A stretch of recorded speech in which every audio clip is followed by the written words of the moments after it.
But I want you to know that I and everybody here on this call is here to fight for a safe and just world for all of us and all of our children in both big and small ways. You'll hear from, me working on state legislative policy, our district attorney who works every day in this, and also from a teacher in our community who's impacting the future for our youth. So there's ways for all of us to engage in this in important ways. I co-authored a bill a few years ago that made the topic of hate crimes part of basic peace officer training. And it was signed into law. And we think that's really critical work because we know that when peace officers respond, we want them to understand when they're seeing a hate crime that has been committed. I also co-authored a bill to fund hate crime and hate incident telephone hotlines that's currently sitting on the Senate floor to make sure we have an opportunity for people to report hate crimes so we have accurate information. And you'll hear from the ADL tonight, who does an incredible job of collecting and making sure we know exactly what's happening in the hate crimes in our community. And this year I've introduced AB 2282, which would equalize penalties for the use of different terror symbols, a burning cross, a noose, and a Nazi swastika.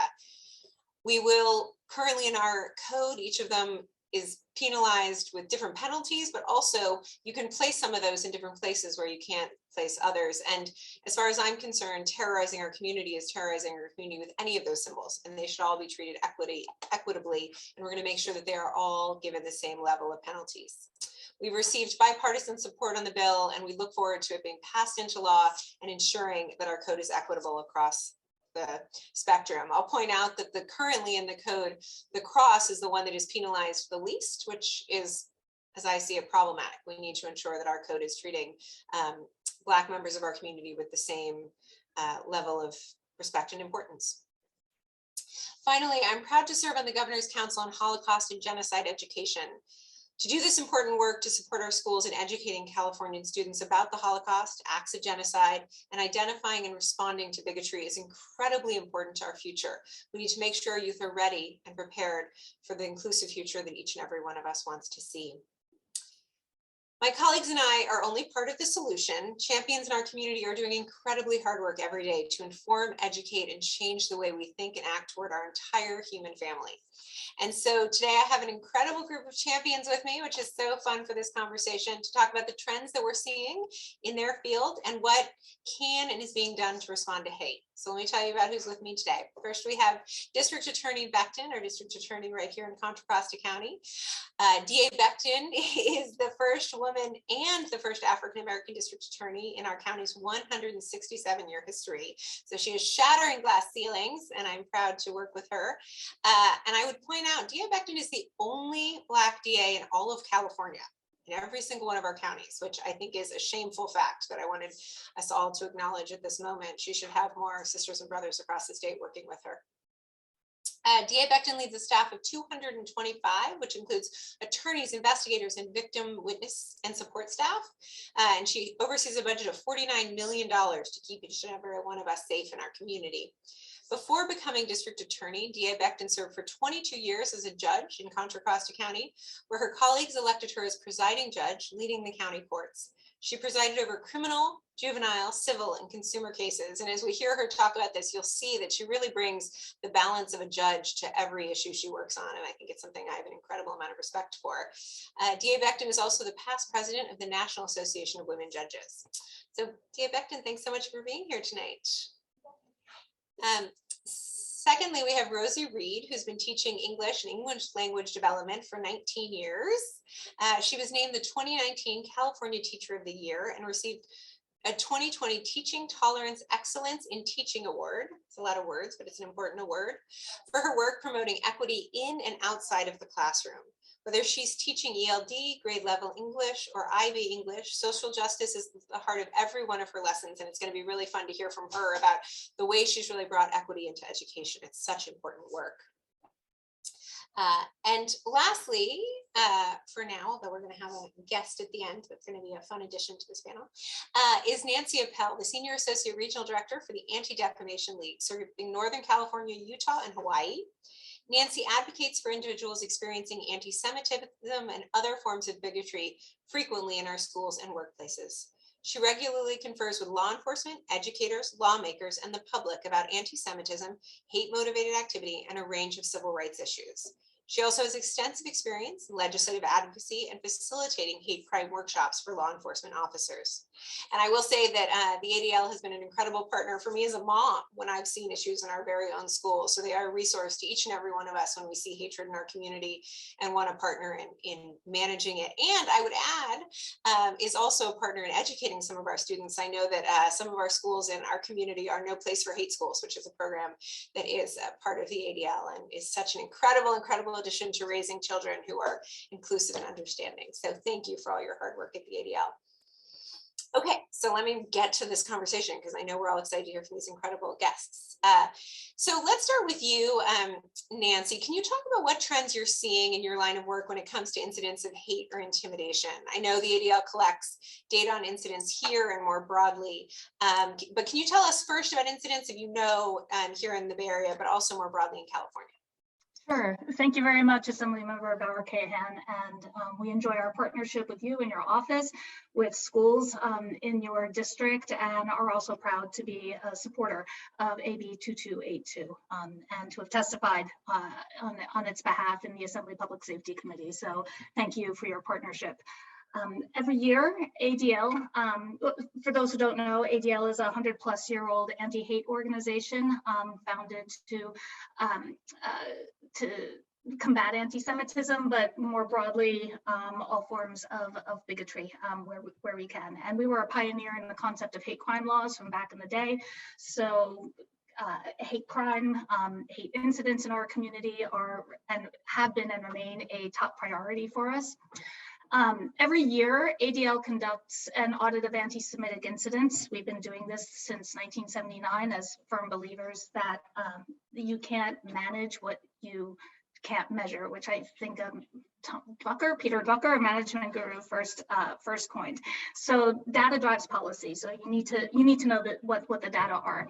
So we've been conducting an audit, an annual audit of anti-Semitic incidents every year. The 2021 audit is coming out next week. I'm not allowed to comment on it, but in recent years we have been seeing some record numbers across the country. So the recent trends in recent years have been concerning.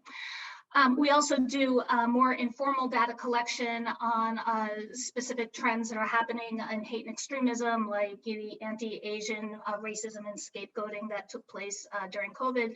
And we also do more targeted reports on, for instance, extremist murders every year. You know, what the trends in neo-Nazi white supremacist murders are. We track the trends over the years, what the ideologies are, what the weapons are, that sort of thing. And in recent years, this is a trend that I want to talk about that we've been seeing a lot now. Really since Charlottesville, we've been doing an annual report on documented incidents of extremist propaganda distributions.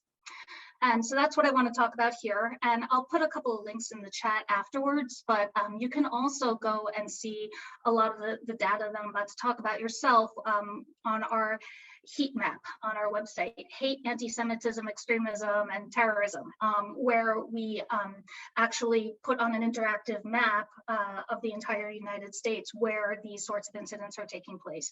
So I'll put that in the link afterwards. So we have seen a significant rise in hate and extremist propaganda distribution across the country and in California in the last several years. California is not among the top 5 states that most recently, according to our 2021 numbers, to have experienced this, but we certainly are seeing a lot, both in Contra Costa, incidents in Contra Costa, as well as the broader Bay Area and California. So we have, and again, this has really sort of been in the years since Charlottesville. This has just been I now mark time by presidential terms, and I joke I've been at ADL since the first George W. Bush administration. And, you know, we've seen propaganda distributions, you know, flyering, that sort of thing, you know, but not in the amounts that we're seeing it now. So by extremist propaganda distributions, I mean flyer distributions where they'll put the flyers inside of a Ziploc baggie and weight it down with rice, for instance, and then drop them off mostly at residences. Actually posting flyers in public spaces, so like on a building wall or in a utility pole or something, or also what we see a lot are highway banner drops. So like, for instance, over Interstate 80, one group or another will drop a banner that has something very hateful and provocative about it. These are designed certainly to stoke anxiety and fear in the targeted groups as well as the broader communities. And even more important, I think, to some of these groups and activists is to garner publicity and media attention, to give the false impression that these people are, and these groups are larger than their actual number would indicate. They remain small numbers of people, very fringy beliefs and groups, but they know what they're, unfortunately, these incidents can garner them more publicity than we would like to see them get. So what we're seeing in terms of the main trends, so there's a group based out of Texas called Patriot Front. We have a backgrounder on them on our website. They're a white supremacist group that emerged out of the Charlottesville participants, and they maintain that their ancestors conquered America and bequeathed it to them. They post and distribute flyers, they do the banner drops, and they've abandoned overt forms of white, like really the more overt white supremacist type rhetoric, even though they are white supremacists, and they do these things with phrases promoting a more white supremacist form of patriotism, put that in quotes. So their flyers will say things like not stolen, conquered, or deport them all, America is our birthright. So I've seen them in the last couple of years throughout the Bay Area, East Bay, and particularly I noted seeing them at least 2 instances in Livermore and Pleasanton. And in fact, according to our latest report, Patriot Front is responsible for the lion's share of nationwide propaganda distributions because they actually have weekly quotas for their members that they have to do a certain amount. And again, it's to just, this drip, drip, drip of getting into people's consciousnesses and also trying to garner attention. With a more local flavor to it. There's a group, I almost hate to say their name because there's, even by the standards of these groups, they're such publicity hounds, but the Goyim Defense League, their logo actually sort of mocks ADL's logo, and they are a virulently anti-Semitic network of activists whose founder and leader is a person based in Petaluma. They they were initially simply focused on their virulent Holocaust denial and anti-Semitism, although increasingly their actual white supremacist beliefs and activists are pervading through their ranks. And even their leader is increasingly, even though he used to toy that, it was really just Jews he was concerned about, but even he is just being openly racist and spouting anti-LGBTQ rhetoric in his podcasts and video streams. So they promote their propaganda, they have podcasts, video platform, but what they're well known for are their public stunts. And unfortunately, they did garner a lot of media attention with some of these. So they do these coordinated propaganda distributions across the state, across the Bay Area. Many of them are local, they're very active here, and also across the country. And they do the same thing with the flyers and the baggies, or with banner drops over I-80, with phrases about denying the Holocaust and blaming, Jews for 9/11 and that sort of thing. And also in-person stunts. So they'll film them. What they do is they film themselves harassing or like standing a block from a synagogue, maybe someplace, and harassing or trolling obviously Jewish-looking individuals as they go about their time. And what they do, and this is a worrisome trend, is they've managed to thus far monetize it. So they'll live stream these events, and as they're doing it, ask for donations so that they can fund these activities and sell merchandise as they're doing this. So it's a disturbing trend that we're seeing with this group, and one that we're watching closely. Contra Costa has not been immune, unfortunately. Danville and Walnut Creek in the last 6 months have we've seen these these flyers distributed there. We were in touch with Danville PD and Walnut Creek PD. They were very responsive. The flyers will say things like every single aspect of the COVID agenda is Jewish, well, or the Holocaust is a lie, or things like that. And among their stunts, just a point of interest, I first became aware of this group in 2019 because they filmed themselves. They rented a white van, went to a parking lot outside of like a Home Depot, I think, or something in Livermore, and filmed themselves taking a Sharpie or something and scrawling all over the van deeply anti-Semitic things like the Holocaust is a hoax, Jews rape children, just on and on and on, and getting the reactions of passersby. And so I watched like 15 minutes of this video. It was gross. The police came by. Somebody called the police. The police did come by and make sure everybody was safe. As there might be questions later, there was no actual criminal activity, as hateful as what they were doing is. There was no crime taking place. They have been very clever in towing the line between protected First Amendment activity and what could actually be criminal.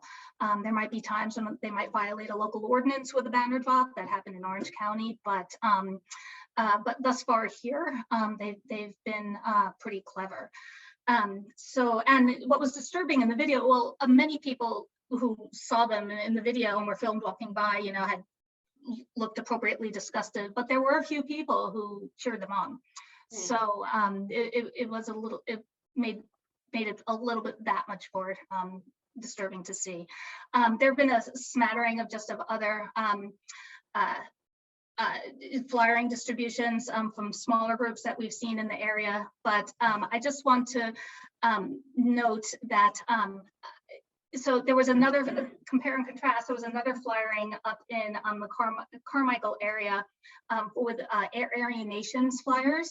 And this person took his pen and scrawled a swastika on all of the flyers that he dropped at residences, which then violated the penal code section that Assemblymember Bauer-Kahan's bill seeks to amend.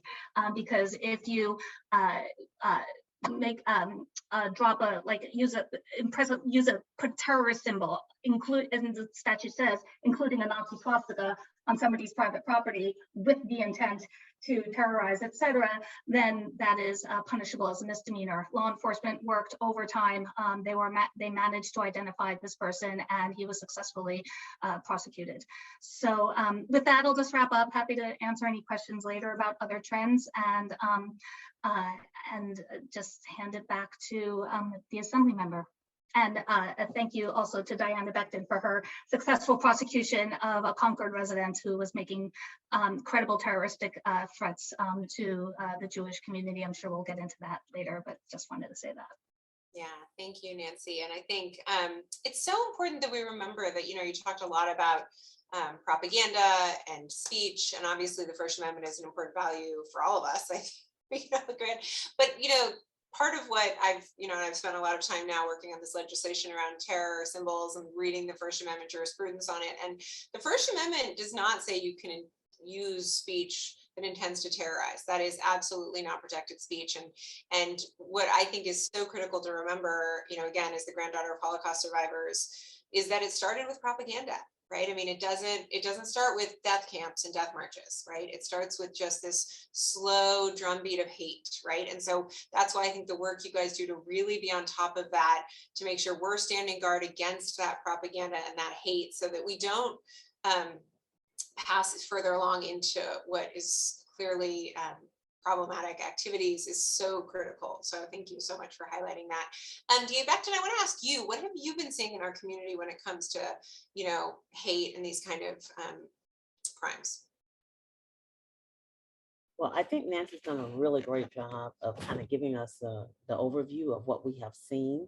What I was going to mention in response to this question is that in addition to all the specific trends that we have seen, there's also additional information that we can get from the FBI hate crime statistics for California that have documented roughly about 1,300 incidents of different kinds of hate activity or bias that has been actually reported to law enforcement. And the reason it's also an interesting source to look at, I don't want to quote a lot of numbers here, but it does give us an analysis, by the way, if people are interested in looking at statistics about, what kinds of incidents there were by race and ethnicity, or who were the offenders. That is also an interesting statistics, and then sorted also by race and sexual orientation is another way to look at these crimes. We didn't have actual reported crimes in Contra Costa County.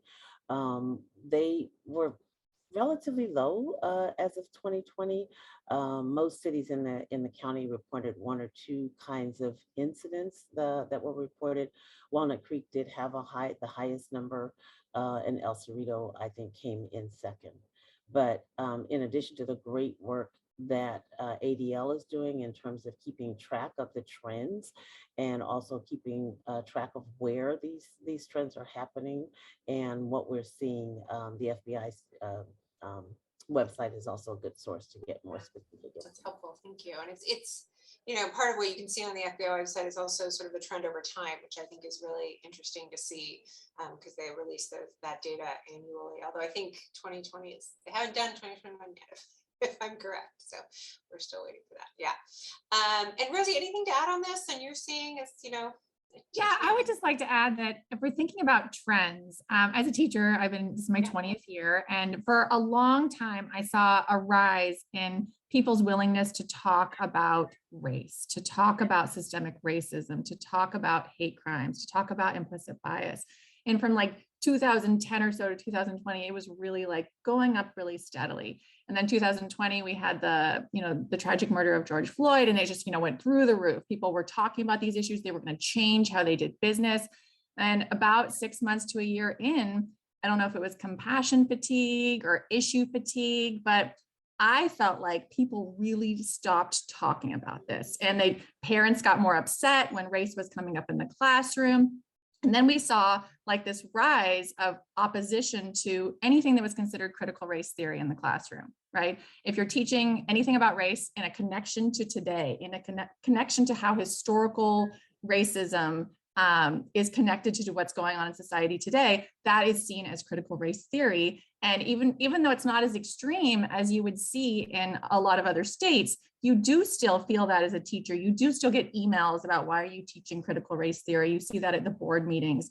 And so if we're thinking about this rise in hate crimes and this opposition to teachers addressing these, to talking about these symbols that you're discussing, Nancy, and what is the historical legacy of those symbols and what does it mean, and teaching that empathy, and teachers feeling really nervous, or more nervous than I've seen in more than a decade, I absolutely see that connection there. So it's not the hate crime itself that I would see the trends in, but the issues that I think are leading to it.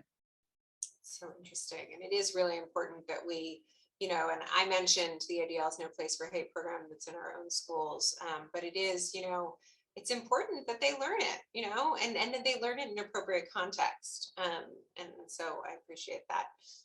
We want our kids to understand what this means and how it makes people feel, right? I mean, there's only one way for kids to really understand what those symbols have meant historically and what they mean to people today, unless we teach them. So I appreciate that. So Diana Becton, obviously one of our tools to deal with this is legal. We're going to talk about education, but the law serves as an important response to some of this hate, intimidation, and terror. So can you talk a little bit about, what can be done legally in response to all of this? And I think an important question here is, you give the data that's been reported to law enforcement. That is, and I think, Nancy can talk about this more, but that's underreporting, right? Because often we can't identify that it's a hate crime, or someone doesn't know that it's a hate crime, or that they've been a victim of one of these acts. So I think it's important to talk about, how does one know, if they should report it in this guise, because that's what it is. So I'll turn over to you with that. Thank you.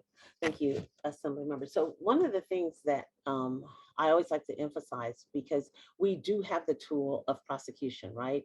But we also, when we're talking about strategies, around prevention, we always want to talk about awareness and education and as an important tool. And so it's a great question that you've asked. We do have a penal code section that's been on the book since 2005 that gives us a definition of a hate crime. So we have at least some idea of what it might mean to commit this crime. And so a hate crime is defined in our penal code as a criminal act that's committed either in whole or in part because of a person's characteristic or their perceived characteristics, such as gender, such as their race, such as their religion, or their sexual orientation, or their nationality. So if there's a crime committed and it seems that it is committed because a person is a part of one of those groups, that could fall within the definition of a hate crime. To give, I know Nancy earlier mentioned the FARCA case, which was a recent case that we successfully prosecuted. It does give us at least a very concrete example of what a hate crime could look like. We were pleased that in December of 2021, I was able to announce that a jury did find that Mr. Ross Farka, who was from the Contra community, that he was guilty of not only 4 felony charges, but also a crime of hate. It was relating to his June 4th, I think almost 2 years earlier. And remember, there's a lot of delays because of the pandemic and all of this and getting the case to trial, and also the federal charges that were also in the midst of this. But he had possession of an assault weapon that was recovered. And he'd also posted anti-Semitic mass murder threats on an online platform. He played these video games, and on this platform, he had a screen name, Adolf Hitler, 6 million, which was a clear reference to how many Jews had been killed during the Holocaust. And he also posted that he wanted to kill Jews and he wanted to kill police officers with an assault rifle. He made other threats of violence or murder, saying that he would pick better targets than some random synagogue. And he also made very hurtful comments about our Jewish brothers and sisters, calling them subhuman.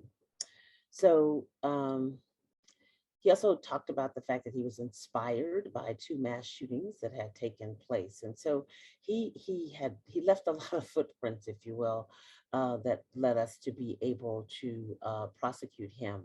Once there was a warrant issued for his home, law enforcement did find assault weapons there, as well as other ammunition, and then books and propaganda about, from Adolf Hitler, et cetera. So he was arrested and then, of course, prosecuted, and we are still waiting because of some other interventions for him to actually be sentenced at the end of this month.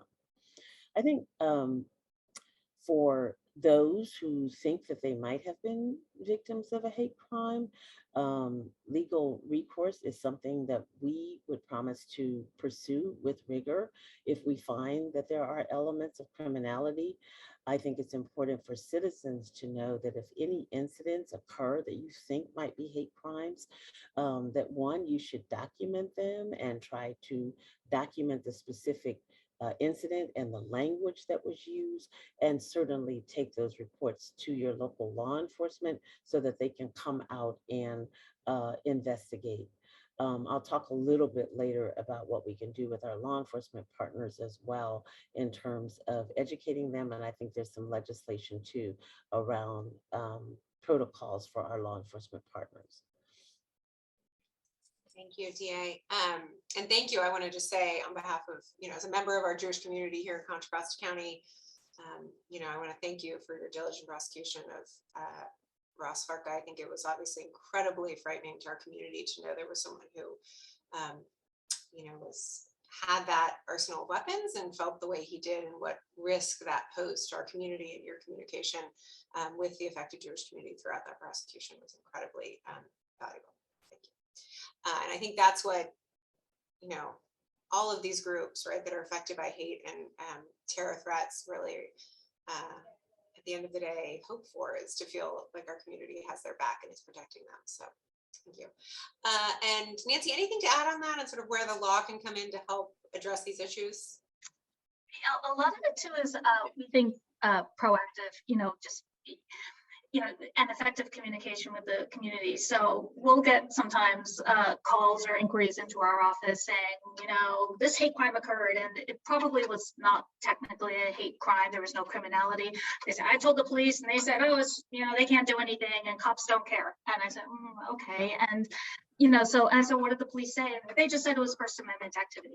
And so I'll call over to the police department, and they have a completely different version of how that went. Police officers are bound by the penal code, but somehow this person didn't feel heard.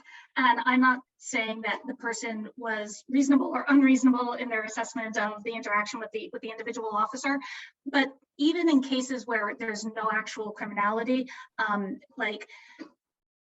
it's that personal touch, because you don't want that person walking away thinking, the police don't care. I haven't met a police officer who didn't care about the spread of hate in their communities, regardless of whether it's criminal or not. So what I tell community members, I emphasize that to community members. I tell them to report anything they suspect might be a crime, or these incidents of hate activity in their communities to the police.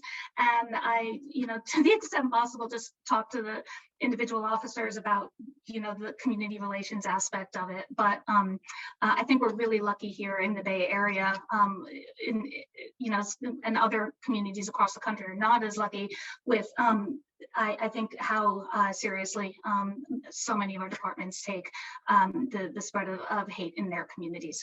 So I think we're fortunate in that respect. Yeah, absolutely. And I know, watching the rise in Asian hate in our community during the pandemic, and we saw some really violent incidents in the Bay Area against Asian American elders, which is just beyond the pale. And to your point, we saw the real law enforcement really there to support those community members. Yeah, I saw a lot of very good proactive messaging come out, and it was really heartwarming to see that. So kudos to those departments taking those extra steps. Absolutely.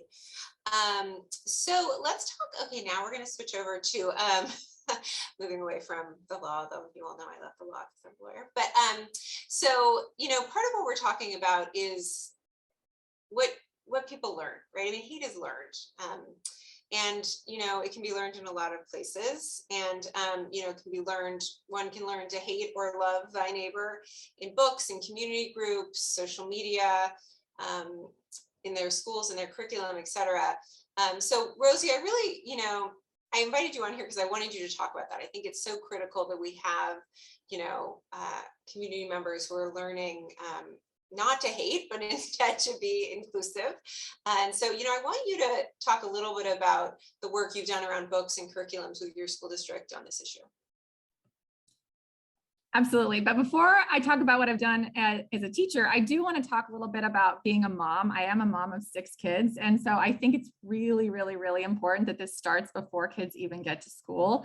Research shows that kids are aware of race as young as 2 years old. And we think they're too young to talk about these things until they're much, much, much older. And the more we talk about it with them as younger children, they're seeing race everywhere, and they learn it's a taboo topic that they can't talk about. And then it becomes really controversial in school. And can we talk about this? Can we not talk about this? So I would say any parents in the, in the panel, in the audience, to think about, there's a great book that's called Raising White Kids. I love that. It was how to have conversations about race with very young children. But then moving into classroom, into curriculum, books can be, I don't know if you've heard the saying, mirrors, windows, or sliding glass doors. And we really need books to be all of those things for our students, right? We need them to be able to see themselves in the literature. We need to be able to see into other people's lives. We need to be able to have them, transport themselves and to go actually into other spaces and, change their own lives potentially through reading. And so often what we see in curriculum still is teaching very similar narratives. Many English classes to this day are still predominantly white authors, white protagonists, mostly white male authors, mostly white male protagonists. And the more we can diversify all of the stories we tell, I think that goes back to what Nancy and I were speaking about at the beginning, the more we can begin to develop empathy and to help our students really, learn about everybody else in their community who maybe they don't interact with as much with their families or in their schools, and to learn about, a lot of the history that has gone on in our country. And all of that, I think, makes for a more tolerant group of young human beings who then go out and change the world. I would also argue it's not just about the books we teach, but about what we ask them to do with it. Every year I ask my students to do a student advocacy project where they get to pick a topic and they have to go out and they have to change the world. Like, that's the assignment, is go change the world. You have 3 weeks, go change the world. So not just read these books, you're done, but read these books. Now, based on what you've read, what are you going to do about it? And that's the really fun part, is empowering students to be those agents of change. So thank you for that. Love that, raising agents of change. Nancy, again, I know you guys are incredibly involved in curriculum development. Anything to add on sort of the role of education here? Just could not agree more with what Rosy just said in terms of needing, talking to kids about these things, even at very young ages. We have programs that are, and book recommendations that are appropriate for children really at the youngest age, once they're just starting to become real learners in school. And the point about diversifying the books, so that you just don't have like white male protagonists, for instance. We have, I can send some links later, not to make this like a commercial, but we have my colleagues in our education division have a resource called Books Matter that has books from multiple age groups and on a range of different perspectives and subjects. Kids who are immigrants, kids who are LGBTQ, kids who have all sorts of stories to tell. So I really just could not emphasize that enough. And just the importance also of teaching about these issues of bias and self-awareness from a young age. We underestimate children if we, think that these subjects are too mature for them. They're smarter than we give them credit for. So just thank you for those comments, Rosy. Yeah, no, it was interesting. I was my son had in his class a family day last year. I guess maybe it was before the pandemic, but anyways, he had a family day, and they had to talk about where their ancestors were from. And at the end, the teacher said, "Isn't it so interesting that every family here is from Europe or Asia?" And kind of left it at that. And later I was talking to my son at home and I explained the redlining that had existed in our community. And so it wasn't just interesting that there was no children from the African continent. It was actually a function of the covenants in the deeds in the houses that we live in, and all those are no longer enforceable. We see the remnants of it in the lack of diversity in my children's school. And I think, it walked me into an opportunity as a mom, which I think is so important, that Rosy mentioned, that is we have a role as parents, right? I had heard the teacher say that. I wanted my son to understand a little bit deeper. He doesn't know what a covenant is in a deed yet, but we talked a little about, not everyone could live in the house we lived in. And I had the opportunity to tell him we couldn't. The covenant in our house actually excluded Jews. And so, what did that mean, and what does that mean for what our community looks like? So there are learning opportunities at every corner, and yes, he's young, but I think it's important that we give them that historical context. So Diana Becton, anything you want to add on the role of education in this? Yeah. Well, a lot's been said already. I would just say that we also partner with other agencies and go into the schools as well. So we have a prosecutor who is actually, so much of her work is dedicated to awareness and education and prevention for our kids around issues of bias and hate crimes, et cetera. And so we do, it's not all prosecution for us. We're also proactive in terms of training and proactive in terms of education and prevention. And we are working in our schools as well. It is really important that we do everything we can for prevention. Thank you. So, okay. So, and I think this is actually a question we got as well, but it was something we I had planned on asking you myself, but I think it's so important. So I want, I mean, if each of you can, the question is, what can our community institutions, what can we do to address bias and make our community more inclusive and safer? I think so many people who are here listening want to be a part of the solution. You know, we talked a lot about the problems. You know, I think with education, we started talking about the solutions, but what more can people do? And I don't know, Diana Becton, do you want to start? So in our communities, I think we have a lot of tools that we just as citizens can use. One of the things that I think we can do to help keep our community safe and inclusive, we ourselves can rally. And we may not think of this as a tool, but we ourselves can hold community rallies to support victims who have been victims of hate crime and of bias. This is a tremendous way for a community to stand up and say, not in our community, and to offer support to those who might have been victimized by hate or by bias. In our communities, we can also ask our public officials to speak out as well, and to promote legislation that addresses these issues. We can lift our voices, we can organize, and we can bring awareness in our communities to hate and to bias that might exist. I mentioned contacting our legislators, but we can also let them know about solutions that will work to keep our communities safe. And you know, not so much try to work with the scare tactics that we sometimes hear about, but real solutions that work for us in our communities. I think it's also important to think about this and to promote the idea that violence and hate is also a public health issue. And we can partner with our public health officials around some of these issues as well, so that we can promote healing within our communities. Within our institutions as well, there's so much that we can do for those of us who are working in institutions. In our office, we've had internal training sessions. So the first time that the district attorney's office has had these trainings around the pervasive nature of implicit bias and how it can impact our decision making and how it could impact even outcomes in cases. In the district attorney's office, we also were one of the first offices in the state to create a hate crimes committee, which I did in, I guess about 3 years ago, because I wanted to bring a group-centered process to this work, so that group can review cases that might come into our office that might have undertones of hate or bias. And we have an experienced group of prosecutors who look at those cases and see if we can prosecute them in that way. And then supporting legislative efforts, I think, is a huge thing that we as citizens can do as well.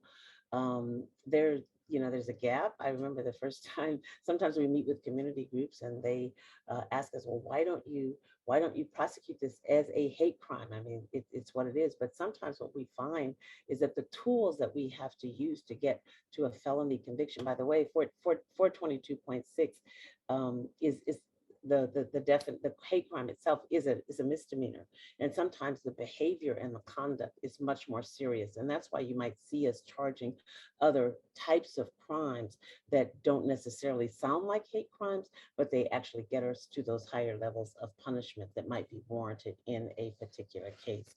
And so we've also supported legislation around that. It hasn't had a lot of traction yet, and then there's also pending legislation. I think AB 1947 is one that seeks to require law enforcement agencies to create hate crime policies and protocols around the state, so that when citizens do call, our agencies and our law enforcement are able to recognize and report and properly respond to hate crimes. So there's a lot of things that we can do as citizens, not only to empower ourselves and to lift our own voices around these issues. Well, I love that you highlighted engaging in legislative advocacy, because I love when people call me to call legislators on these issues. I want to add, I'll turn it over to Nancy, but I wanted to point out that in the questions, Anne from Pleasanton specifically asked, or Anne asked, oh, what one person could do, but somebody else asked, what can our city do? So I don't know if, you know, that's another way to frame this question. So Nancy, what can one do to change this? You know, there's so many different approaches we can take on so many different fronts to combat hate. What I would like to take the opportunity to highlight, though, is the hard, very personal and intentional work to look at yourself and take a good hard look at yourself, you know, because there is not a person in this virtual space who does not have bias, because it is just a part of the human condition. Nobody is born with biases, you know, we learn these, you know, but we fully believe that they can be constantly challenged and even unlearned, and that we can all then grow as individuals. And then once we see it in ourselves and we do the hard work to try to counter our own biases, our own assumptions that we make about people, then I think we can be more open and to hearing the stories and situations of other people who are not like us, really listening to them, and then truly being an ally to them, whether it is in the workplace, in school, in our civic organizations, etc. Whether it is, you know, finally getting it when, you know, somebody you hear recognizing, you know, that inappropriate joke or the microaggression that was just made in when you're out and about socializing that somebody said about another group, maybe, but then recognizing it and learning the tools to challenge that biased language. You can feel really vulnerable and scary in the moment, but it doesn't actually take much. But it does start from that very personal level, both of looking at yourself and then taking those small steps to become a better friend and ally to the people in the community. Yeah, thank you. It's such important work. I know it's work that I work on myself. We all work to do. So thank you for having that, Nancy. Rosie, what can people do to be the solution? So in terms of organizations, our students and our schools absolutely need the help of organizations in our community and even legislation. Like you were talking about earlier, my ability to teach about LGBTQ students and LGBTQ issues is protected because of legislation from California. So before it was much more touchy. Was I allowed to teach this? How would I teach this? Could kids opt out of that curriculum? But now, not only can I teach about LGBTQ issues in the English classroom and the high school level, I'm supposed to, right? Because of California legislation. And additionally, thinking about organizations, my students at my school just changed our Indigenous mascot. Last Wednesday, it went through for the board. And when this was an example of student advocacy, and they had a year-long campaign of trying to change this mascot, and they couldn't do it alone. They reached out to the organization Showing Up for Racial Justice. They reached out to an organization in Vallejo that's a group of California Indians who does this work. So having those organizations in the community, reaching out to schools, working with schools, we can absolutely empower our students to make those changes, because they are 17, 16, 15, 9, like they can't do it alone. And so providing those spaces for them, sometimes providing financial resources and support for them to do that work. I know the ADL is an amazing resource, but there's a lot of ways to get involved in your community and an issue that you feel passionate about. And then to use that to help with education is, well, that's what I care about, but ultimately for the goal of reducing the hate crimes and the racism and all the things we've been talking about. Love that. No, I think it's so great. And I believe that when a kid makes a difference and makes a change, they're sold for life on being engaged in the civic process. So, you know, I think it's such important work. I did a little class with a few teens a couple of years ago about ways they could engage. And one of them, I said, what is something you want to change? And one of them said, I get really sad when there's field trips on the Jewish holidays and I can't participate. And I coached her to write a letter to our school board, and and what she asked for was just that they put it on the calendar so the teachers can plan around it, because teachers weren't doing it intentionally and the school board did it, and it's been a huge change. And she said, she's like, wow, I can make a change. And I think that your point is really a good one, because I think when kids see that, it's incredible. And so with that, I'm going to turn the corner to exactly what we're talking about, but you guys were amazing, and thank you for everything you've shared with us and how much we've learned. And so we, in the spirit of how we can all make a difference, I want to give you guys an opportunity to help equip our local educators with books that represent the diverse authors and affirming characters that you've heard Rosy talk about. And Rosy is the Teacher of the Year, so we should all be listening to her. Some of our schools have amazing and well-resourced parent groups to help provide books that represent the youth in our schools, but not everyone does.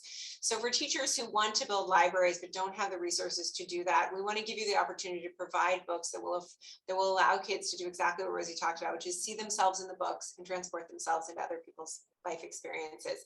So we're going to put a link in the chat with information on how you can help provide those books to new and gently used books to our community to help raise awareness and educate. That I see it, I think it's in the chat, so there you go. And now I want to introduce our closing speaker, which I'm really excited about. Esma is a 2021 Innovation Tri-Valley Dreammaker Youth Awardee for her project to challenge the misconceptions about the many cultures and ethnicities in her own community. She's a Tri-Valley resident, a current college student, and is passionate about anti-hate and anti-bias work. She looks forward to learning more and educating others through her academic studies. And so I'm so excited to have Esma here to talk about what she did to help her community dispel misconceptions. Thank you, Esma, for joining us. I know you're so busy as a college student, so we really appreciate your time tonight. Can you tell us about your Dreammaker project and how you came up with that idea? Yes, absolutely. I would love to tell you about my project, and I'm so honored to be here. For my project, I wanted to help inform my fellow students, my local community, and especially members of the broader community about misconceptions that we all have about people who are different from ourselves. We all have biases, including myself, and those biases often hold us back from so much, especially from us and our community, from the connection that we have to each other. And if we first don't educate ourselves about other ethnicities and cultures and races, then I feel like we can't progress as a community. My idea initially grew and organically grew from the interactions that I had firsthand and also interactions that I had witnessed. People make assumptions constantly, every day, all the time, based on very limited information and experiences that they have at no fault of their own. At least this was my assumption, but first I had to test it out. I interviewed a lot of people. My pool was over 200 in the end. And I wrote an article based off of that initial research. Then I went out again and I interviewed hundreds more people. And from that, I made a podcast. And my goal was that I would inform others about the stories of people who are underserved, to humanize different ethnicities and cultural groups beyond those preconceived notions that many people have. That's awesome. And was this done as part of your schoolwork? This was not done as part of my schoolwork. I actually collaborated with my professor and asked that if I could work closely with him as my mentor to do this kind of just as my own thing. Wow. So in addition to your busy life as a college student, you were doing this on top of it. That's awesome.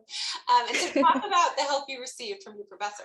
Of course, the help that I received from my professor was it was immense. Whenever I felt scared or confused, or if I even didn't know how to handle a conversation that I was having, or the verbiage that I should use, or how I should ask questions to the people that I was interviewing, I would immediately go to my professor and ask, hey, what do I do?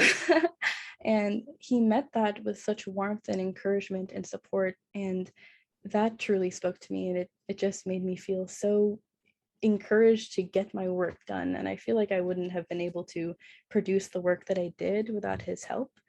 And I want to thank all of the educators here right now for being there for their students. And I ask that always you put that effort into showing your students that you're there for them, because it does make a difference. And I know that sometimes after many years of teaching, sometimes it can feel mundane, but each and every single one of your students will remember you, and your impact in their lives will always matter. I had a teacher today who I reached out to after 7 years, and she still remembered me, and we had a great conversation. So I just want to thank you all for being there for your students. I love that. And it is true. The educators are so important in the support, the mentorship, and the education they give us. I know I'm where I am because of so many of my teachers. What was the feedback you got from the community?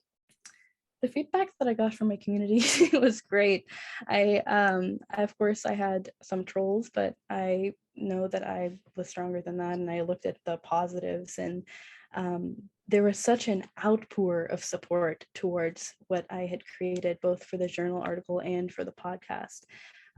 Specifically, I had people coming to me and saying, hey, you broke down these stereotypes, these preconceived notions that I had. I had no idea that this culture was like that, or that this mental health problem worked this way. And you totally tore that down, hearing these people's firsthand experiences, hearing their voices, hearing their words, reading them in front of me. People would tell me those things. And I feel like that validated all the work that I had put in. When people would come and say, hey, I've grown because of your work. And I feel so grateful to have been in a position where I could have done that for people. That's amazing.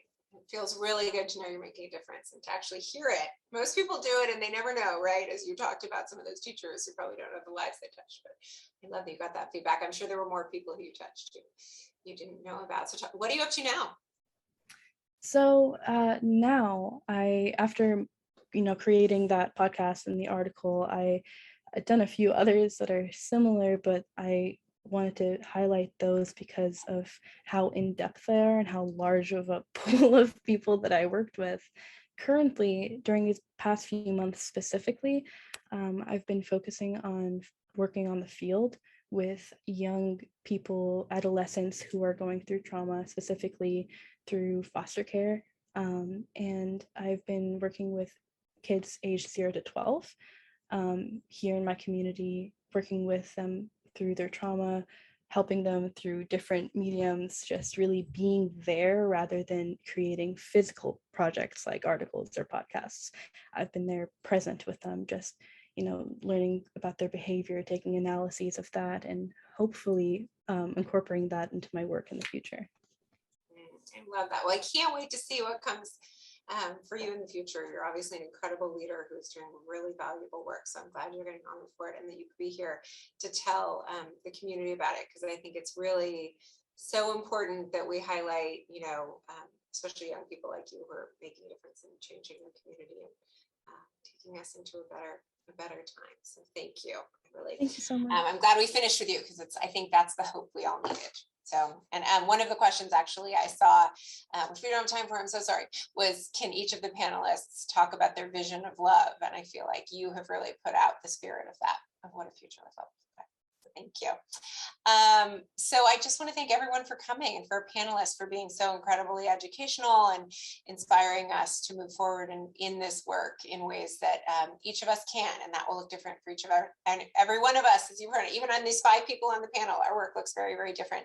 But I think what will always improve our community is each and every one of us doing our part. And so I want to thank you for being our partners in that, and thank our incredible panelists for the work they do every day, because we are better for all of it. So thank you guys, and good night.